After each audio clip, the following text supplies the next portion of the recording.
Mano Maunam to the Maha Maunam. So what happens in the Mano Maunam case, when we are increasingly in love with God, we have this habit of going on praising God for everything in our own way.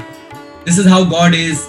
This is how He does things. And we start presuming that that is only how He is.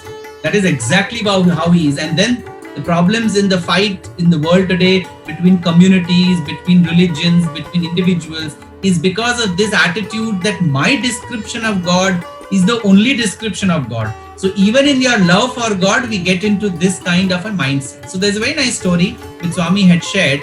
And this is the story of a painter. When Krishna had finished most of his responsibilities and he was in Dwarka for long years, he was spending time in fulfilling everybody's wishes in the kingdom. So everybody, whatever they wanted from Krishna, they would approach. And this painter said that I have a desire to paint you. So Krishna said, okay.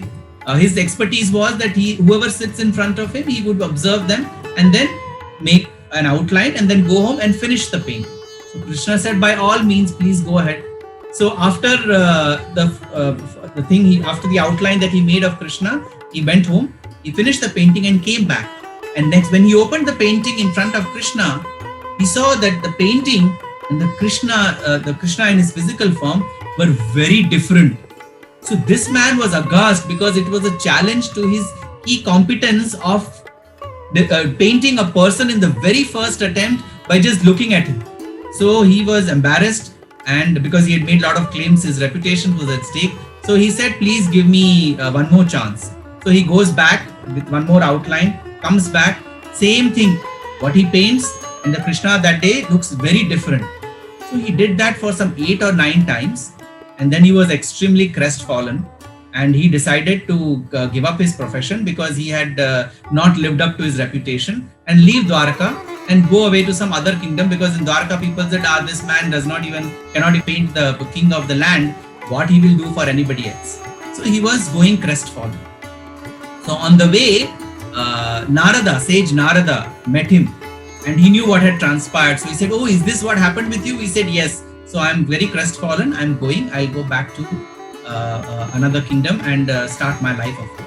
So Narada said, no, I have a secret to share with you. You do that and you will get the exact painting of Krishna. So he whispered the secret into this man's ears, and this man was very happy. He went to the palace on the next day with a huge frame. He used to frame the painting and go. The huge frame, and that frame was covered with the cloth. So Krishna said, oh, have you finally got my painting which looks like me? So he said, yes, sir, you have got that. So Krishna said, show me. So he said, sir, you have to open this piece of cloth from the frame and you will get to see the painting. So with a lot of joy, Krishna removed the piece of cloth from the painting, and what he saw there inside the frame was a mirror. And in that mirror, Krishna looked at himself and smiled. And then he looked at the painter and said, Narada met you on the way and told you that this is the only way to draw my painting, isn't it? He said, yes. What is the message of the story? The message of the story is that in our love and devotion for God, we are painting Him in the way we think He is. Whereas He is beyond Anirvachaniyam, He is beyond anybody's explanation and description. So the best way is to see Him in the mirror. Which mirror? Mirror of your own mind, the chitta.